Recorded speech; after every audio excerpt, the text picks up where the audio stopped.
Quero saudar a todos com a paz do Senhor. Amém. Quero aproveitar este belo momento para externar a minha gratidão a Deus pela vida do pastor José Pedro, com toda esta igreja, e pelo privilégio que assim me concede. Agradeço ao Senhor, pastor, ao pastor Adriano, obviamente usando este nome, agradeço à família e a toda a diretoria, este corpo de obreiro, cujo quero reverenciá-los, e sabedor que não tenho merecimentos para tamanha honra, eu externo a minha gratidão a esta igreja. Que Deus recompense-os ricamente pelo vosso feito. Agradecendo o carinho, a receptividade da coordenação, através da irmã Eliana, seu digno esposo, o Jackson, todos aqueles que compõem esta diretoria, essa coordenação, e esta linda juventude, uma dessas, que Deus continue vos abençoando. É um prazer para mim conhecer o cantor, a sua banda. Queridos, eu quero ler um texto muito conhecido, muito lido, mas é que o tema nos leva a isso, na sua exegese, no seu contexto. Ele é estimulativo, ele nos motiva com alguns exemplos que o próprio escritor aos Hebreus termina o capítulo 11. E para isso eu quero ler um texto para conciliar. Primeira carta do apóstolo São Paulo aos Coríntios.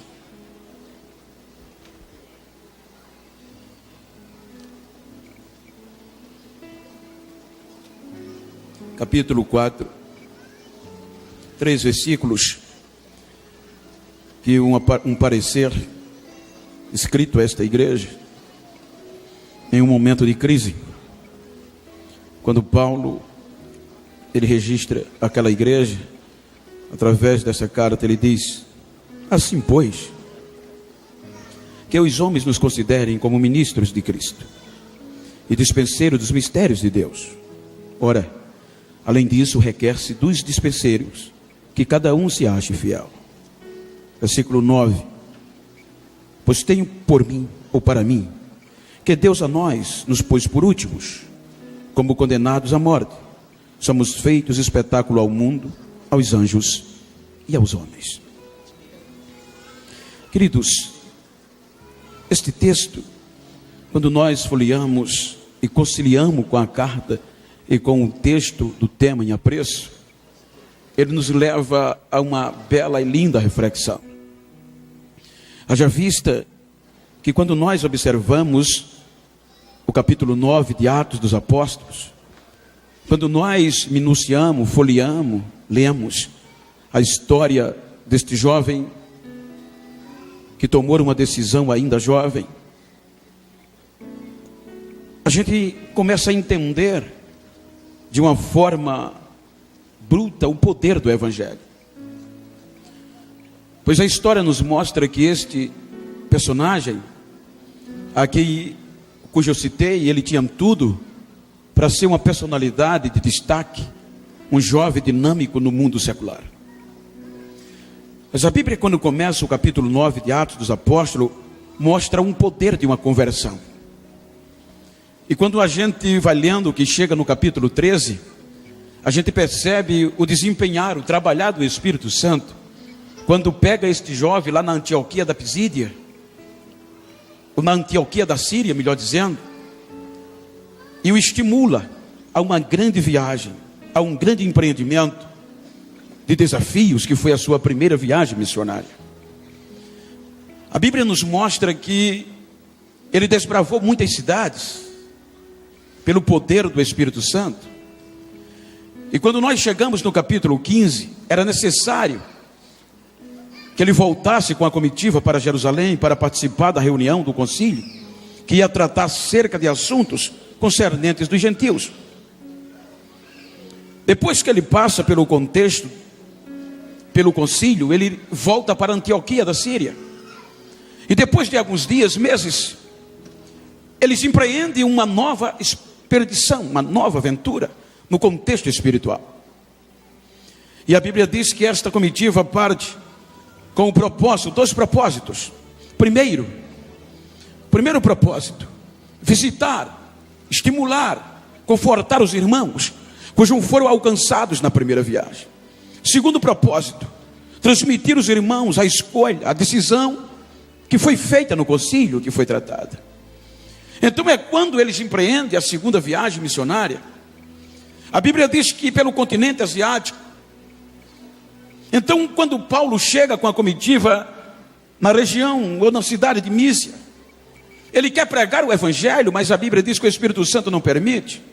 Então eles empreendem dali para Bitínia, mas o Espírito Santo não permite. Então eles vão para Troade, uma grande cidade, ou uma pequena cidade.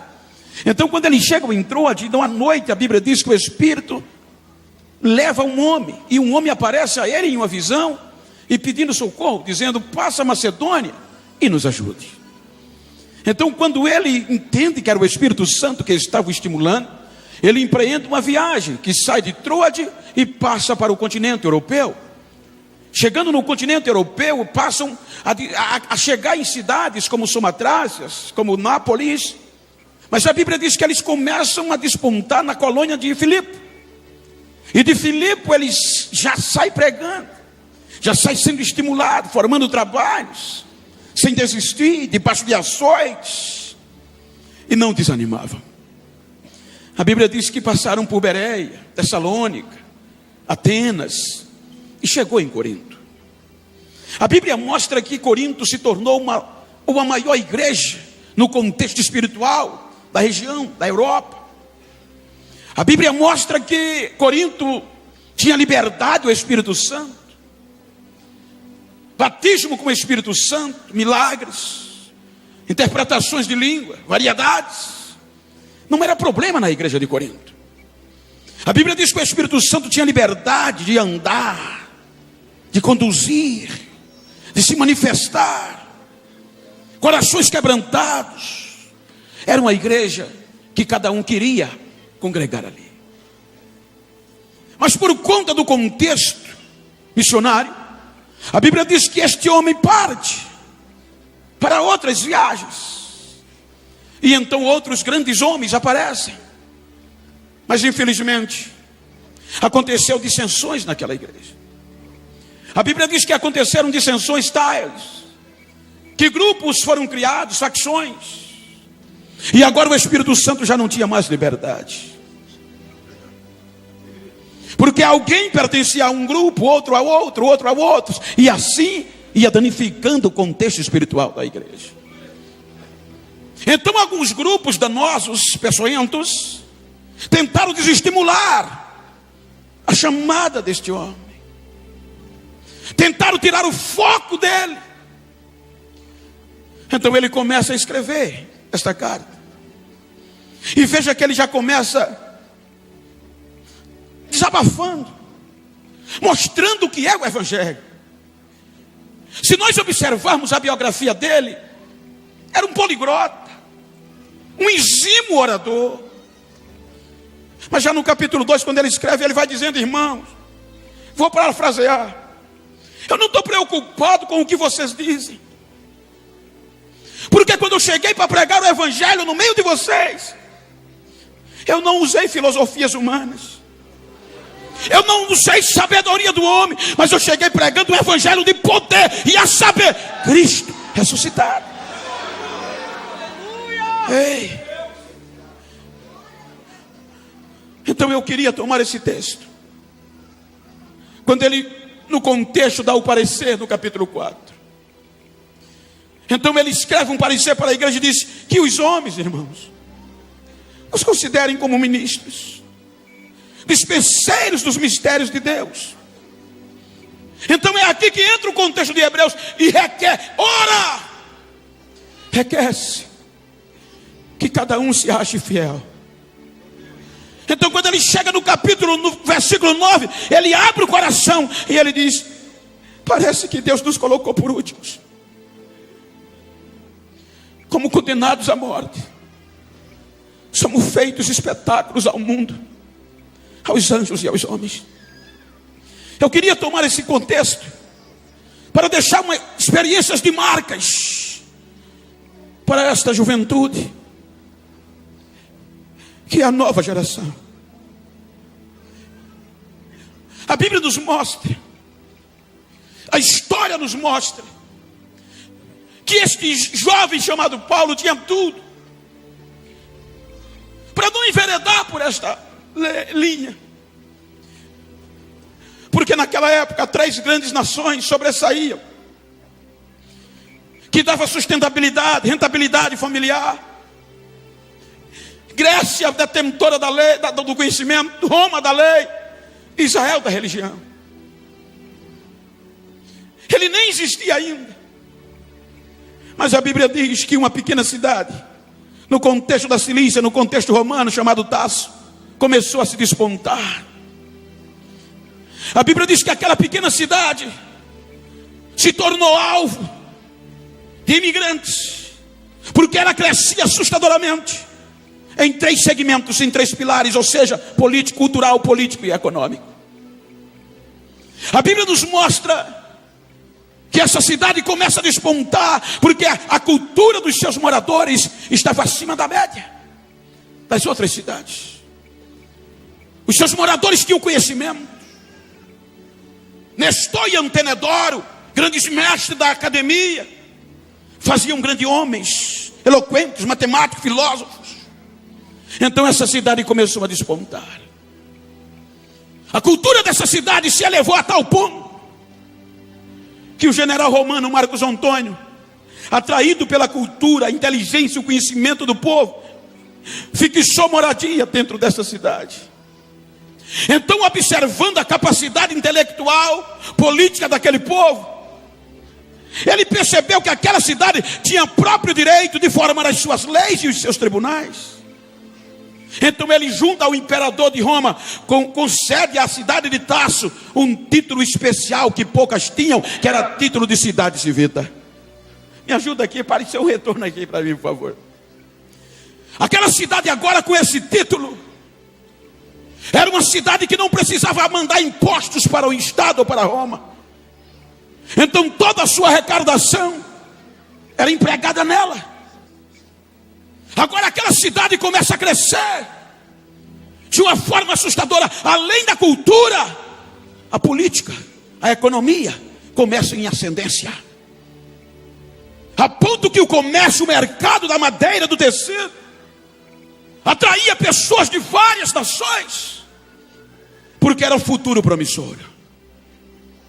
Então é atraído por este crescimento dessa cidade que uma família fariseu, judia, da tribo de Benjamim, migra de Jerusalém para Tarso, que era esta família antes deste personagem nascer.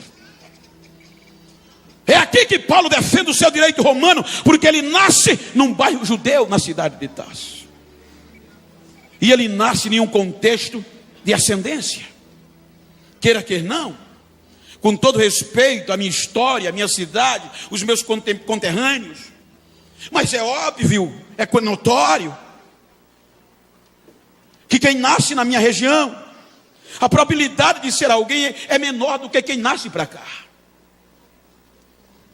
Geralmente quando você ouve história de nordestinos, eles rasgaram na raça, no peito, mão calejadas, dificuldade de estudo. Aqui não, o acesso é melhor, a probabilidade é bem maior. Então agora essa família migra pensando e querendo um futuro melhor, e é lá que nasce esse menino. E o interessante é que o pai, como judeu, todo sábado estava na sinagoga. E na sinagoga os mestres ensinavam no contexto familiar, eles batiam constantemente na tecla. E eles ensinavam que o pai deveria catequizar a mente da criança logo cedo, com 5 anos mais ou menos de idade. E o contexto diz que não era para ensinar o caminho, era para ensinar no caminho. Porque ensinar o caminho, você ensina de longe, daqui. Tu pega o semáforo à direita, pega a esquerda, lá na frente, aí é ensinar o caminho. Mas ensinar no caminho, ele tem que caminhar junto. É por aqui, vamos por aqui. Então o pai tinha a responsabilidade de ensinar o menino no caminho que se deveria andar, para quando crescer, saber guiar os passos do pai. Outra tecla era no trabalho, na profissão.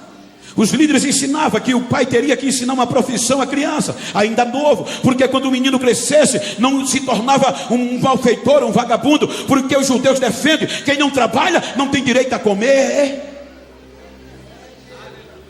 Então ele começa a ser catequizado, aprendendo profissão ainda novo, e era uma das melhores profissões da época, construtor de tendas. Isto trazia rentabilidade, era um currículo invejável. Quando ele completa 12 anos de idade, ele passa pelo bar mitzvah, é sabatinado, e agora abrir as portas. O pai cumpriu um desejo: eu vou tornar meu filho um herói, um grande mestre, um líder da lei de Moisés. Especialidade: acabar com a seita que venha surgir. Quando ele completa 14 anos, o pai manda ele para Jerusalém. E qual era o objetivo? Jovem, adolescente, estudar. Em quê? Na melhor faculdade da lei de Moisés. Quem era o professor? Nada mais, nada menos que Gamaliel, o melhor mestre da lei de Moisés. Então quando Paulo chega com 14 anos, segundo alguns escritores, como Paul Gardner diz, que Jesus tinha 24. Jesus era mais velho do que ele, 10 anos. Aí quando ele chega em Jerusalém com 14, Jesus estava em Nazaré com 24. Todos os dois esquecidos. Só que Paulo começa a destacar no contexto interno do estudo, porque ele mesmo menciona em Atos que ele sobressaía sobre todos os colegas de classe do todo ano.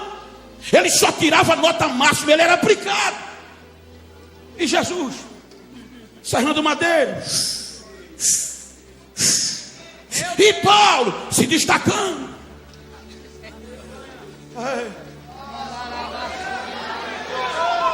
Só que a lei, a grade curricular da lei de Moisés dizia: se um jovem quer se tornar um mestre, ele tem que estudar 10 anos ininterrupto, para se tornar mestre, especialidade, e ter direito de voz.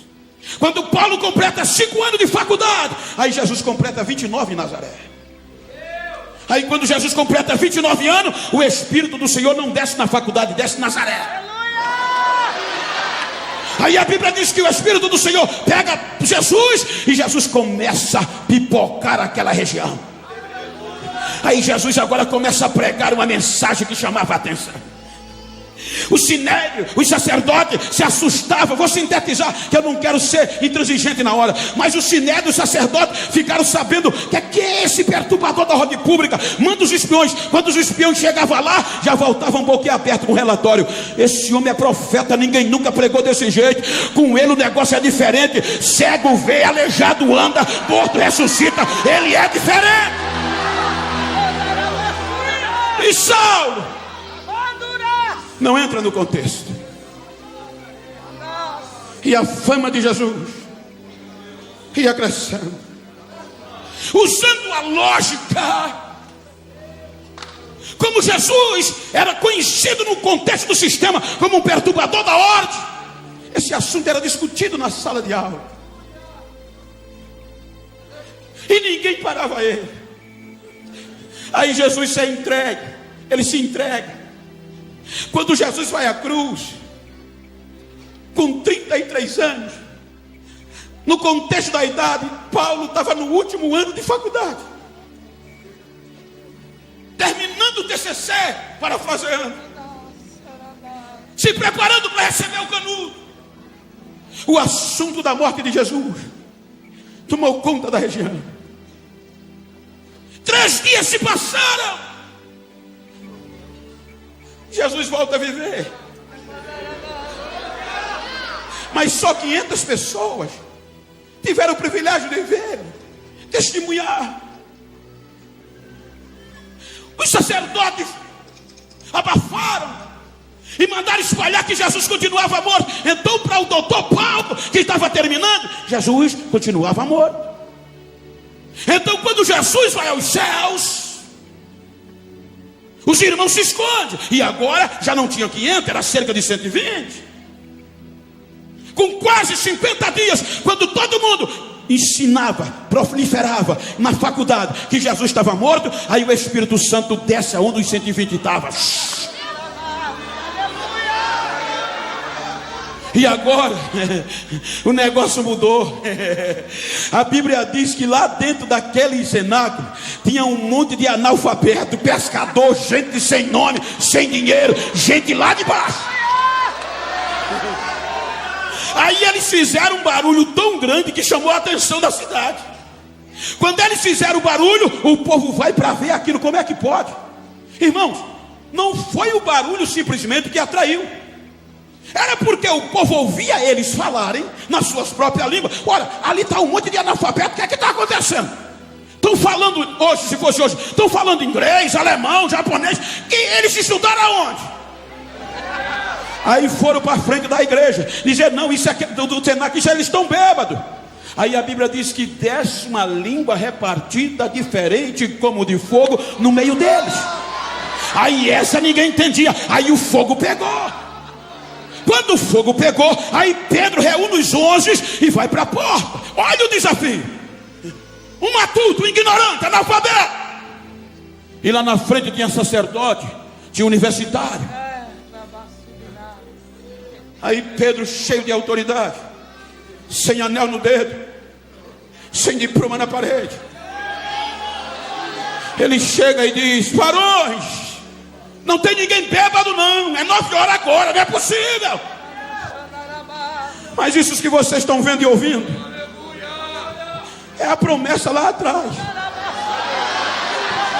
que Deus usou Joel para profetizar. E tem uma coisa, não tem ninguém bêbado aqui não essa hora, viu? Fiquem sabendo. E este Jesus, que vocês sabem o que eu vou dizer, que habitou no meio de vós, e por meio dele Deus fez milagres, maravilhas, sinais e prodígios, e vocês viram, e vocês não reconheceram matando ele pela mão de pessoas injustas. Mas eu tenho uma boa notícia para dizer a vocês: a morte não conseguiu segurar ele. O próprio Deus quebrou a ânsia da morte e ele ressuscitou. Ele ressuscitou e ele está vivo. Ei, Pedro prega. Olha a mensagem, cantor. Olha a simplicidade da mensagem. Olha a simplicidade da mensagem. A cruz, a ressurreição. Agora me explica como é que consegue 3.000 pessoas aproximadamente, na pregação de um matuto, dobrar o joelho e até sacerdote, até universitário, botar a cara no pó e gritaram: o que é que a gente faz para ter esse negócio aí? O que é que a gente faz para ser salvo? Arrependei-vos e sejam batizados no nome do Senhor. Eu costumo dizer que um dos perigos da nossa geração, no bom sentido, na forma construtiva, estou falando do lado bom, do lado espiritual, não entenda pelo contrário, que eu também tenho. Mas um dos maiores perigos da minha geração é que a gente está se esquecendo da simplicidade do Evangelho. A concorrência está tão grande por agenda, que aqueles que Deus levanta não quer pregar mais a simplicidade do Evangelho, quer usar muita psicologia, muita psiquiatria, muito brá, e está se esquecendo da mensagem da cruz. É a mensagem da cruz que faz a diferença.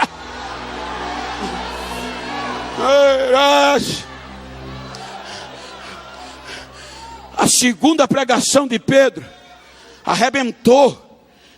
O número vai para quase 5.000. E dentro do templo em Jerusalém, as pessoas se converteram dentro do templo. Imagina a pressão. Os irmãos agora, diz a Bíblia, que a igreja sai do esconderijo e agora começa a sacudir Jerusalém de perna para o ar.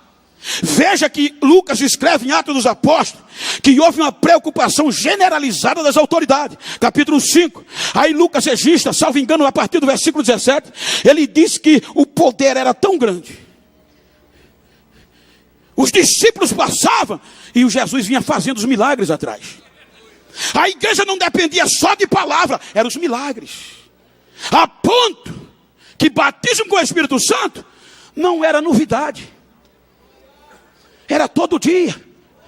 Salvação, todo dia. Cura, morto, ressuscitar, todo dia morria. Jesus está aqui, levanta. E ele levantava. Aí Lucas diz que os sacerdotes se juntaram com os saduceus, que era um grupo especialista em não acreditar em ressurreição, defendiam e queriam provar. Então se reuniram movidos de inveja, está escrito, e disseram: manda prendê-los. Vamos mostrar que isso é conversa.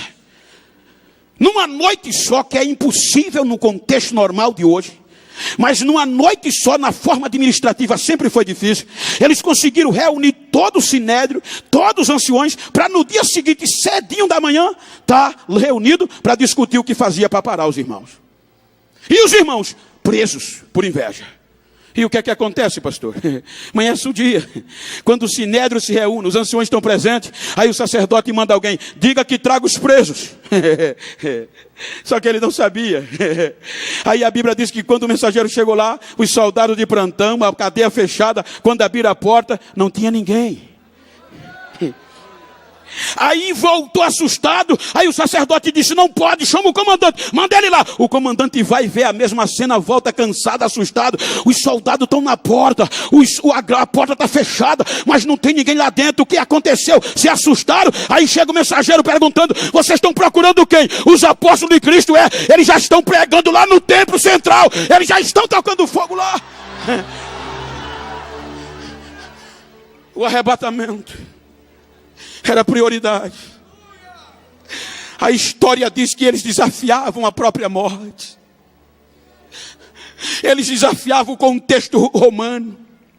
O arrebatamento era tão perspectivo, era tão uma expectativa tão presente, que diz a história que havia um edito, uma ordem por parte de Roma, que todos os residentes tinham que homenagear, reverenciar César por conta do seu senhorio. Aí de repente um crente passava pelo outro e tinha que dizer: Sequirion, César é o Senhor. Mas depois que o fogo caiu, depois que a glória tomou conta, os irmãos já não se lembravam mais de César. Quando encontrava o outro, já vinha pegando fogo, sacudido, olhava e dizia: Maranata, meu irmão, ele vem, ora vem.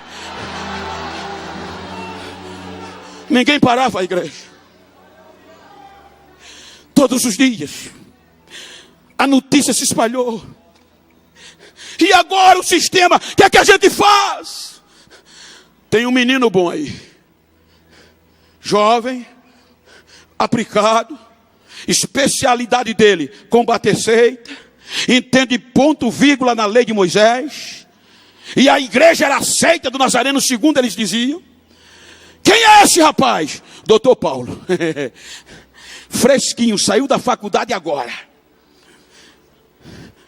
Assinado por Gamaliel. Então vamos chamar ele.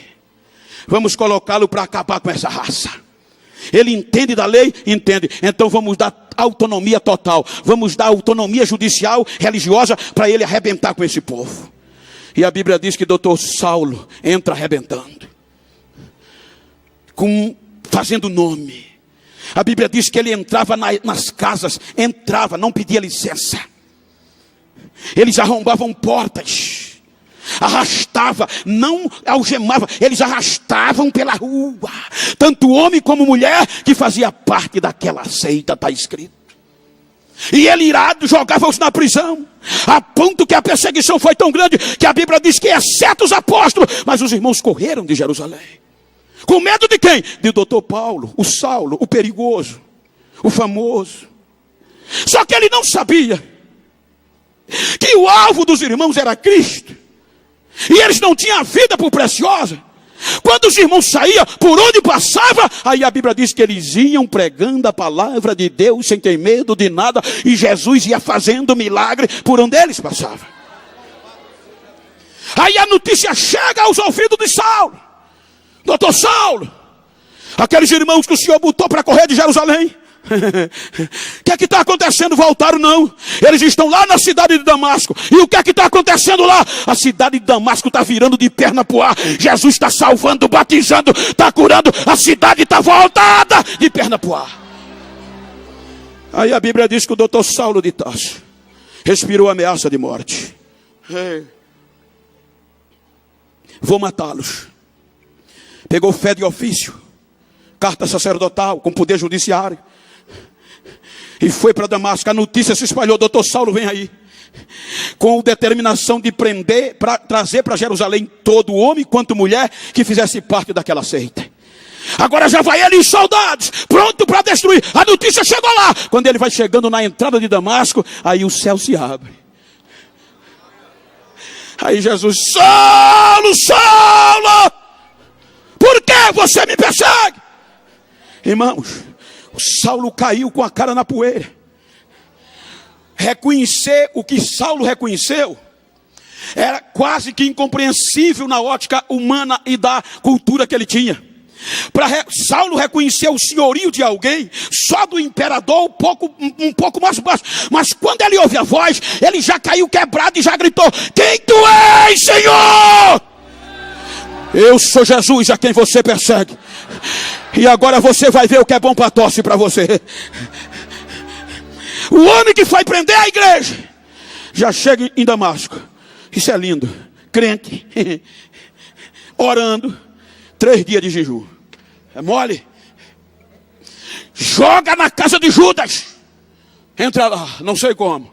Aí Jesus, que gosta de quem ninguém gosta mesmo, aí vai numa visão da noite na casa de Ananias. E olha o que é que ele faz: Ananias, amanhã cedo levanta, procura uma rua chamada direita, e tu vai encontrar um homem por nome Saulo. Ele está orando. Foi Jesus que disse. E eu quero que você vá orar por ele. Eu ceguei ele, e você vai orar para ele restaurar a visão, para saber quem você é. A notícia era tão pejorativa que a Bíblia diz que Ananias parou e disse: Senhor, pensa direitinho, esse homem é terrível. Eu ouvi que ele está vindo com uma carta de autoridade para nos levar preso. Esse homem é cruel. Aí Jesus diz: ele era, mas eu já quebrei ele no meio. Ele agora é para mim um vaso escolhido. Ananias vai lá. Ananias vai.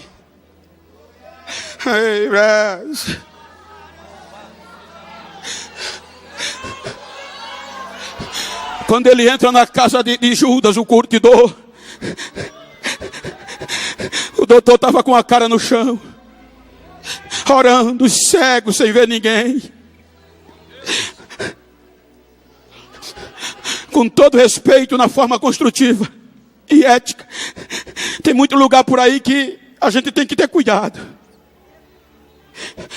Tem que chegar e dizer: Pai do Senhor, doutor, reverendo, PhD, aí sai distribuindo, para no final dizer: meu irmão em Cristo. Senão não dão não.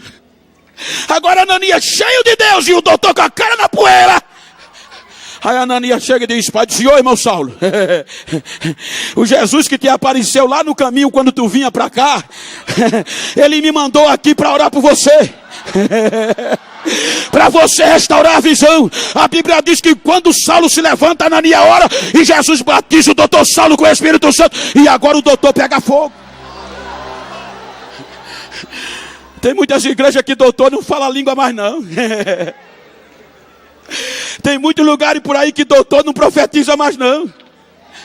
Mas louvo a Deus que nas Assembleias de Deus, doutor ainda profetiza, doutor ainda contra mistério, doutor ainda dispenseiro da casa de Deus. É ética hoje. É século 21. Eu tenho um testemunho que eu sempre conto, que quando eu fiz o bacharelado, honrado, juramentista, só gente top, bonito demais. Aí na recepção, na comemoração, canudo na mão, anel no dedo. Aí alguém soou: Bento, agora é diferente. O quê? Século 21. Você não pode mais pregar como pregava, como era um neguinho lá do interior. Você agora é doutor. E o que é que mudou? A ética prevalece, está certo. Nada contra, está certo. Mas como assim? Você não pode mais, Bento, pregar como pregava, sacudidinho. Você não pode nem suar. Se você suar, tem que ser educado, ó. E o neguinho era acostumado a fazer assim. Você tem, Bento, que no máximo o seu movimento é 2 passinhos para cá e volta para cá. Você não pode falar em línguas estranhas quando estiver no microfone, Bento. Isso é feio demais, tá certo? Você não pode levantar a mão. Você tem que começar a pregar frio e terminar gelado para não quebrar a época, tá certo? Tá não, doutor. Eu nasci no meio daquele povo assembleiano. Eu nasci no meio do fogo. Eu nasci no meio do Pentecoste. Cadê a geração do Pentecoste? Cadê a geração dos milagres? Cadê a geração da última hora?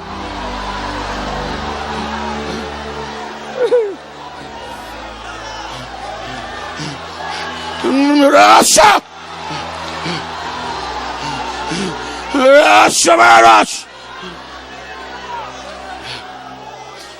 O doutor Saulo, agora batizado com o Espírito Santo, pega fogo. O rapaz era tão dedicado. Por isso que é bom estudar. É bom a unção e o conhecimento. A Bíblia diz que em Damasco ele era tão terrível que ele pregava e convencia tanto a judeu como a gregos que Jesus era o Messias. Ou seja, ele pregava, discutia e os judeus e os gregos aceitavam Jesus. Aí o sistema disseram: temos que matá-lo. Ele virou contra. Era para prender a igreja, ele agora está fazendo crescer. Mata ele. O que é que o evangelho não faz? É muito bom estar ali. Olhai para Jesus. Mas o difícil são as marcas que isso causa. Agora o famosíssimo doutor Saulo é jogado dentro de um cesto. A alta hora da noite é jogado por um buraco no fora do muro, sem poder voltar para casa. Só sobrou o deserto para ele. Te vira se não morre. E é nesse deserto que se bombear a gente perde o alvo. É no deserto que se esquecem de nós. É lá nesse deserto que a chamada fica ameaçada. Mas a Bíblia diz que é lá no deserto que a sarça pega fogo e não se consome. É lá no deserto que a gente vê Jesus cara a cara, que a gente aprende a viver. Ele volta depois de alguns anos. Aí ele diz que agora voltou para Jerusalém. Quando ele chegou em Jerusalém, foi ter com Pedro. Mas o rapaz era tão dedicado que a Bíblia diz que ele ia para a praça pública, risco de morte, fazia um culto na praça pública e os gregos cercavam. E quem eram os gregos? Os doutores, os entendidos. E ele convencia os gregos que Jesus era o Messias e os gregos aceitavam Jesus. Aí os sistemas disseram: ele já está aqui, vamos matá-lo. Aí Barnabé e João Marco pegam-o e diz: o que é que a gente faz com ele? Vamos mandá-lo de volta para Tarso. E naquela época não tinha aviões, eram navios, embarcações de alguns grandes portos, como primeira classe estiva na elite, segunda galé, o camarote, terceira galé, a bagagem, e abaixo, por último, estava o porão, abaixo do nível da água. Agora diz a Bíblia em Atos que pegaram Saulo e levaram ele para Cesareia, a cidade portuária, para mandar ele de volta para a casa do pai. Quando ele chega na casa do pai, pensando em chegar, agora chega em Cesareia, escondido.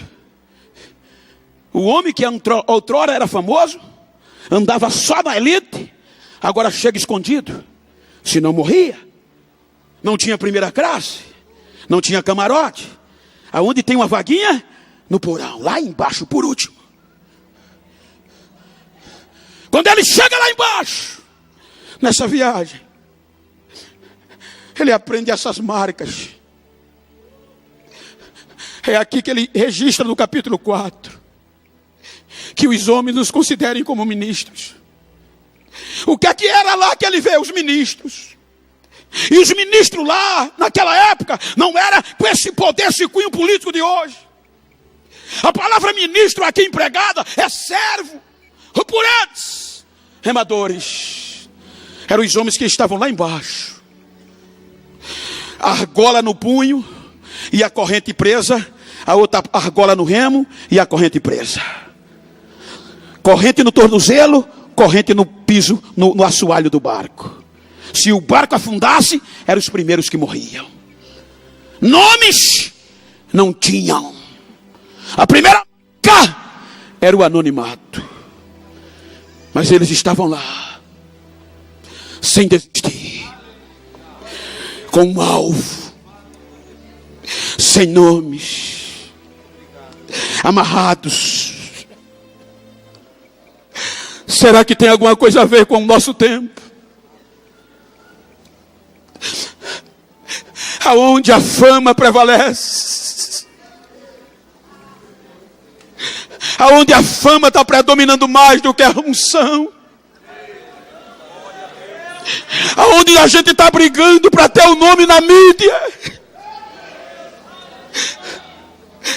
Ao escritor aos Hebreus, quando ele entra no contexto, ele diz que os homens que foram antes de nós eram anônimos,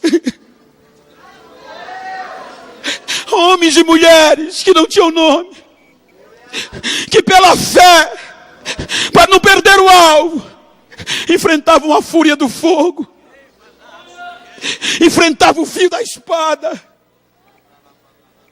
Homens e mulheres que não tinham morada certa, moravam nas cavidades e nas cavernas. Alguns vestidos de pele de cabra e de ovelha, maltratados, afligidos e perseguidos, dos quais o mundo não era digno. Eles não desistiam. É isso aqui que dá origem à frase do escritor aos Hebreus. Pegando a experiência desses anônimos para no século XXI impactar a nossa geração. Lembra como a gente era?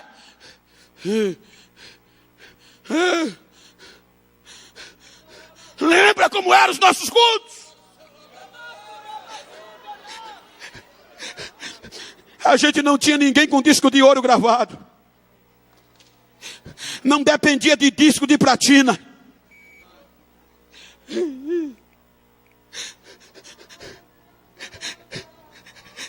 Não precisava depositar cachê para ninguém vir pregar. Não precisava assinar contrato para ninguém, porque a palavra valia, mesmo sem nome, mas tinha caráter, tinha palavra. Eram homens que não tinham o conhecimento que a gente tem. Eram homens que não tinham WhatsApp, não tinha Twitter, não tinha Instagram. Não, era na marra. Eram homens que nem falar direito e mulheres sabiam. Mas eles não tinham nada disso.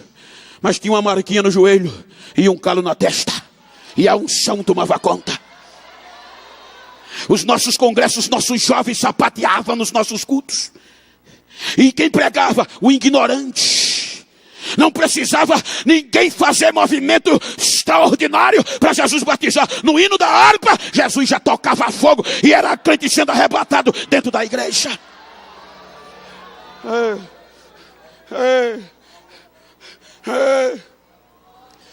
Anônimos. Anônimos. A base desta igreja. Tem anônimo aqui que não vai se dobrar. Tem anônimo aqui que não vai se render. Eu ouvi de um amigo ele dizendo que um grande homem missionário norte-americano, ele ficou triste porque o povo foi deixando ele para trás. Já não era mais reconhecido, porque uma nova geração apareceu. E o nome da nova geração era quem predominava. Aí ele se enclausulou e disse: Jesus, não dá mais, eu vou parar. Aí Jesus perguntou a ele, meu filho, na oração: qual é o nome que salva? Ele misturou as lágrimas com a saliva e gritou: é o teu, só o teu.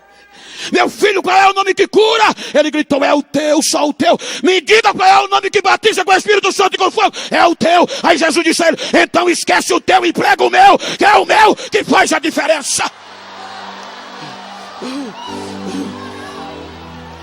Era chega. Chega, chega. Chequei ora sambraika. Again, say, I sit here. Break such a guy, so, such a, I chop right now.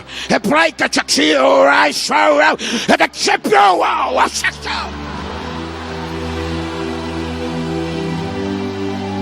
You're a shadeg of all everlasting. Deus está usando alguém aqui em línguas estranhas de uma forma diferenciada.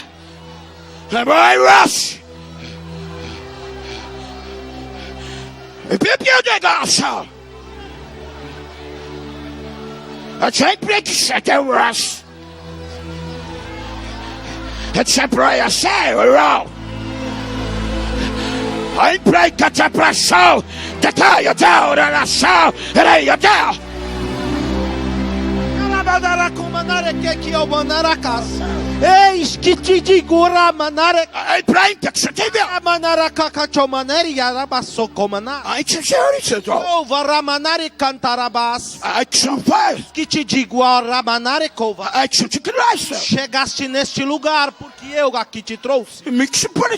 Andaraba contoramana que eu que falo em tua boca.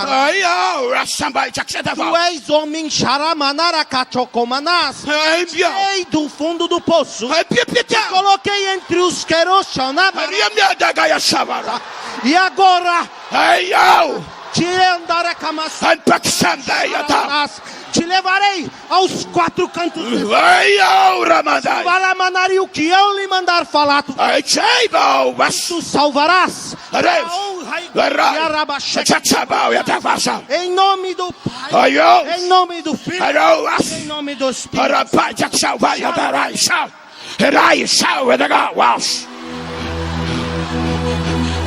Brasas estão saindo do meu altar. Brasas estão saindo do meu altar. Eu estou levantando uma geração de anônimo. Eu estou levantando uma geração de anônimo. A minha glória está invadindo esta casa. Assim diz o Senhor. Recebam agora.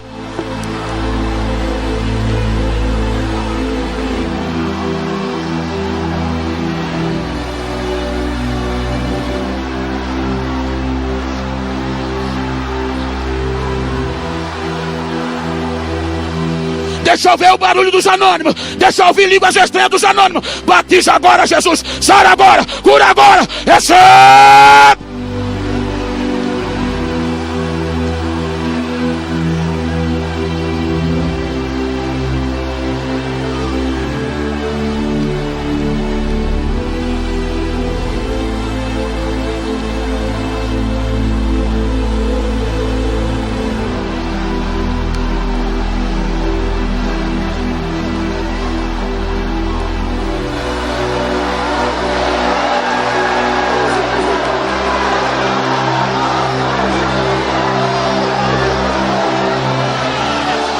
Pastor, deixa eu quebrar a ética um pouco.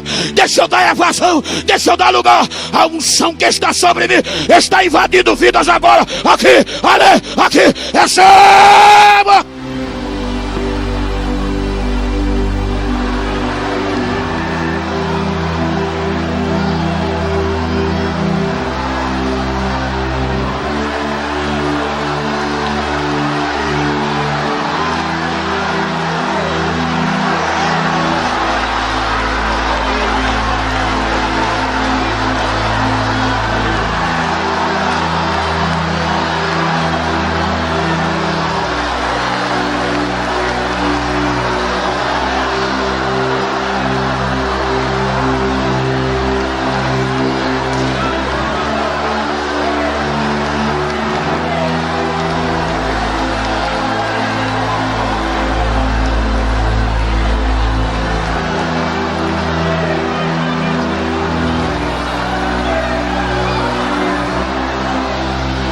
Anônimos,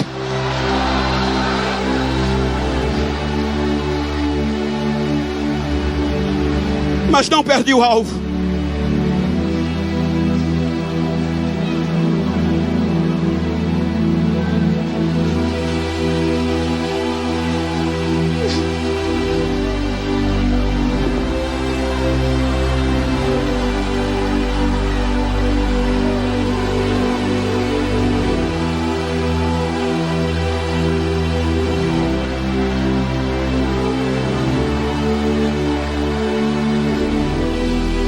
anônimos,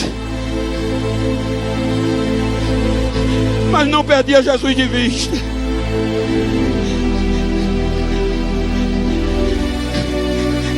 Por isso que o escritor diz: meus irmãos, sede firmes. Estamos rodeados de uma tão grande nuvem de testemunhas. E o pecado que tão de perto está de nós. Mas não desista, não se entregue. Olhe para o alvo.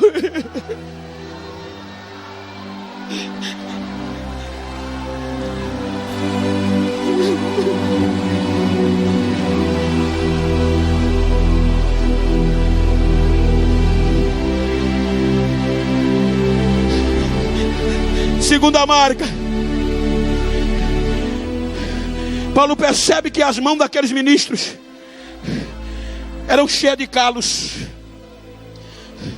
As mãos eram cheias de pedregulhos, como a minha tanto tempo foi no cabo da foice cortando cana. A gente se envergonhava até de apertar a mão de alguém. Por quê? Porque eles não tinham vontade própria. Não tinha motor a turbina nem a vapor. Os barcos eram movidos a batidas. Daqui a pouco, da primeira classe de cima, vinha uma batida. Pá! Aí a voz apresentava: este é a borda direita. Eles não questionavam, cansados, mas a ordem vinha de cima a batida. Eles fechavam a mão e só se via as águas sendo cortadas. Quando o braço estava ficando dormente, eles pegavam, que era hora de descansar, vinha duas batidas. Pá! Pá! Aí eles fechavam a mão. Esta é a borda esquerda. Eles soltavam a direita e pegavam a esquerda. Daqui a pouco apareciam 4 batidas. Eles não tinham direito a descanso.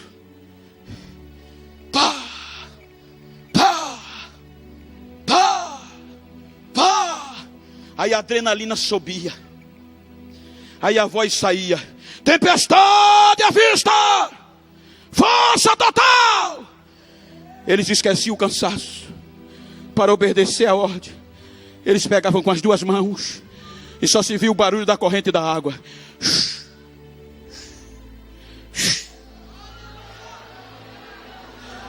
Alguns morriam. Alguns morriam agarrados no remo. Cortavam a corrente para poder tirar o remo das mãos deles, já mortos. Será que tem alguma coisa a ver para essa geração que não quer perder o alvo? Com tanta coisa que a igreja está enfrentando, com tanta coisa que quer tirar essa coisinha boa que a gente tem, é um fogo aceso. Mas eu estou pregando para uma geração que não quer perder o alvo e nem vai perder. Então esta geração que está olhando para o alvo, diga comigo: pastor Zé Pedro, mais forte, pode mandar a batida, que nós aqui embaixo faz assim, ó.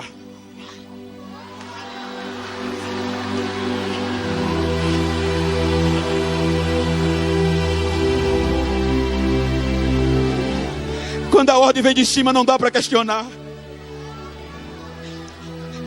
Terceira marca e última: os lombos feridos. Paulo percebe que o lombo dos remadores, dos ministros, corria o sangue, cheios de vergonhas. Por quê, pastor? Quanto mais remava, mais o chicote batia.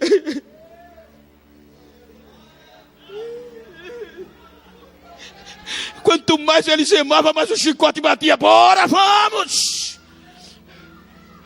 Não é assim? Quanto mais ele dá, mais cobra. Quanto mais a gente se aproxima, mais o cacete rola. Quanto mais a gente se doa, se aplica, mais as calúnias aumentam. Sejam sinceros comigo: não tem hora que dá vontade de chutar o pau da barraca e ir embora. Não tem hora que dá vontade de desistir, entrega tudo. Mas diga para quem está ao seu lado: dá para voltar, mas não. Espera só um pouquinho de tempo. O porto seguro é bem ali. E quando chegarmos nos portos seguros, a corrente vai ser quebrada.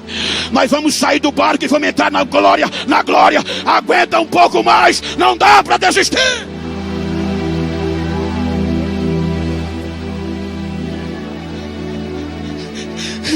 Só para chatear, só para zoar com aqueles que pensavam que alguém ia desistir. Diga para quem está ao seu lado: o alvo é logo ali.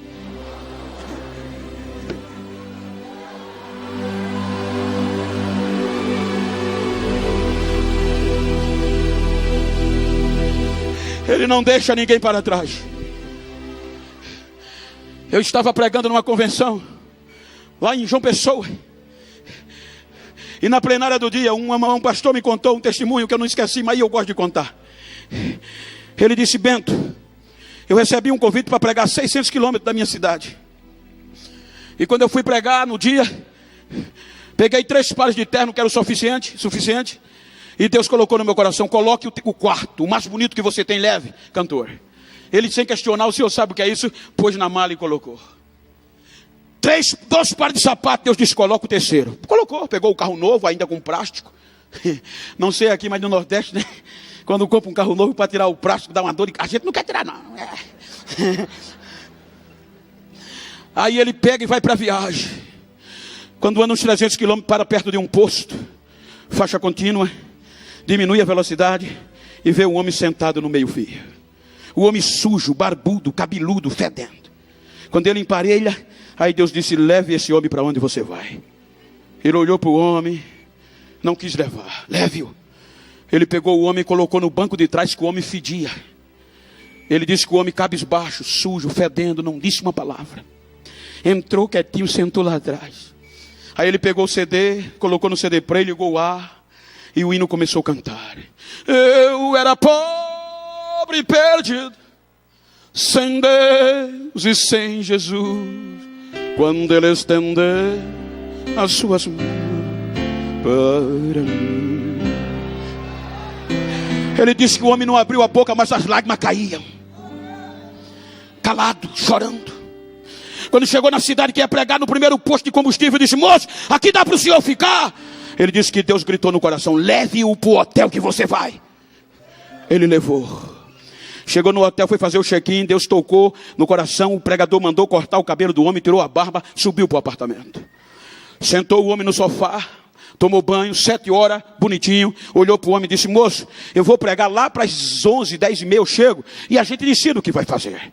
Ele disse que Deus bradou no apartamento: você está pensando o quê? Aquele terno que eu mandei você trazer não é para você. Aquele sapato não é para você. Calce ele, vista ele. Leve ele para a igreja que você vai. Ele o fez, o homem calado. Ele disse que quando chegou no estacionamento da igreja, que o homem levantou a cabeça, começou a falar em línguas estranhas. Ele disse que o homem tremia sem parar e falando língua. Ele pegou na mão do homem, quando levou para a igreja, que chegou na porta, o pastor parou e começou a gritar: Deus é fiel, Deus é fiel, Deus é fiel, Deus é fiel. Aí disse que a mocidade correu, começou a abraçar o homem. As irmãs começaram a entrar em línguas estranhas. O pregador foi deixado de lado, correu para o altar. Pastor, o que é que está acontecendo, pastor? O que é que houve? O pastor chorando disse: toma o teu cachê, vai embora, precisa pregar mais não. O que é que houve, pastor? O que é que houve? Aquele homem que entrou com você ali, que chegou, ele construiu essa igreja. Ele ganhou as primeiras almas. É um baluarte. Chegou uma nova geração, quis tomar o lugar dele, venderam ele, caluniaram ele, tomaram o ministério dele, expulsaram ele da cidade e da igreja. E a gente pensava que ele já tinha morrido, mas Deus é fiel e trouxe ele de volta. Deus é fiel.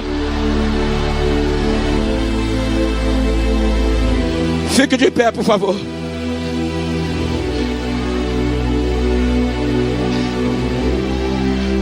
Com todo respeito eclesiástico, com todo respeito eclesiástico, com o teclado, me ajuda aí. Se você está perto de alguém que está do seu lado, me ajuda aí, teclado. Com todo respeito eclesiástico, me ajuda aqui, pastor. Tem alguém do sexo do teu lado, do mesmo sexo, a não ser que seja parente? Vira assim para ele, olha para mim não, olha para ele.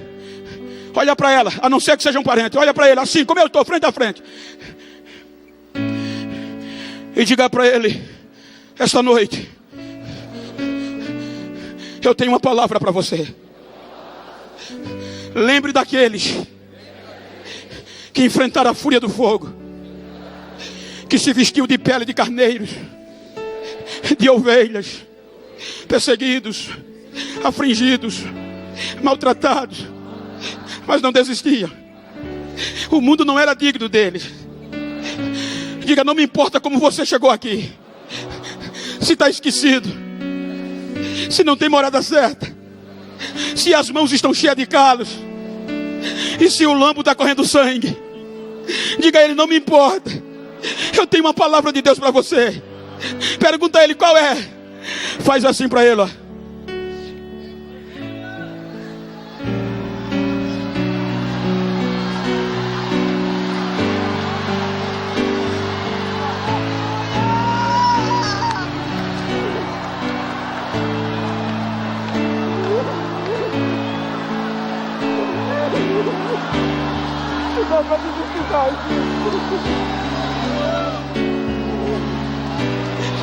Chora com ela, chora.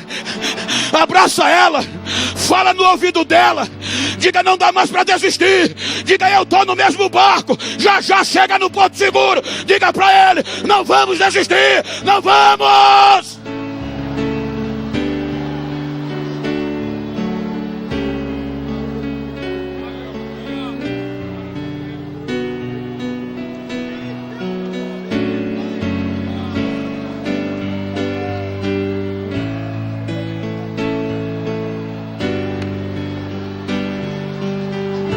Deixa eu ouvir o barulho das correntes.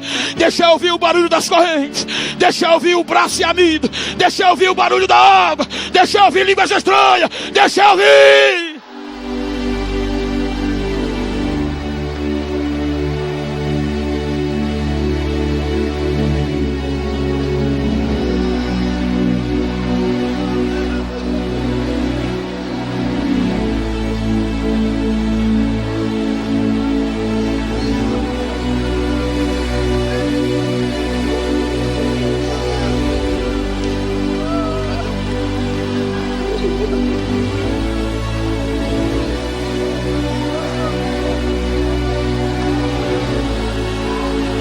Deixa eu saber se tem alguém que foi tirado do barco. No meio dessa multidão, tem alguém que foi ferido. Tem alguém que desistiu. Tem algum filho afastado. Levanta a tua mão se você está afastado.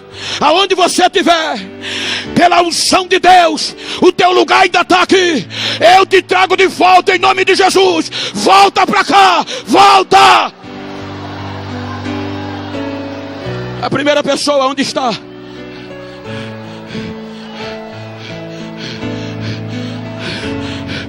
Cadê você?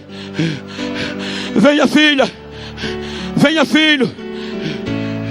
Vê se tem alguém perto de você que não é crente. Veja se tem alguém que desistiu. Diga para ele que o lugar ainda está de pé.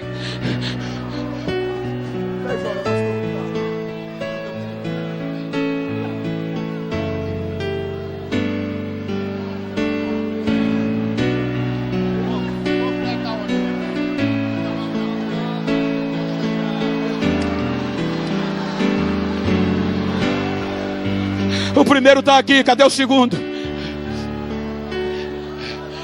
Cadê o segundo, a segunda vida?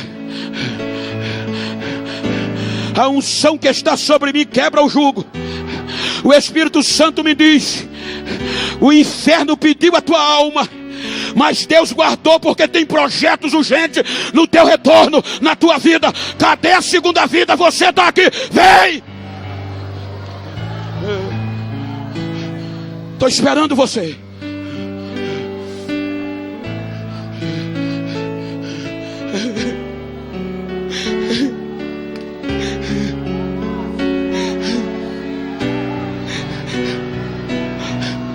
A terceira. A segunda está aqui, cadê a terceira? Vem rompendo o corredor, filho, vem. Agora é a hora da gente falar em línguas estranhas. Agora é a hora da gente sapatear. Agora é a hora da gente dar glória, enquanto a Isaima vem rasgando o corredor. Vem, filho! Vem, filha!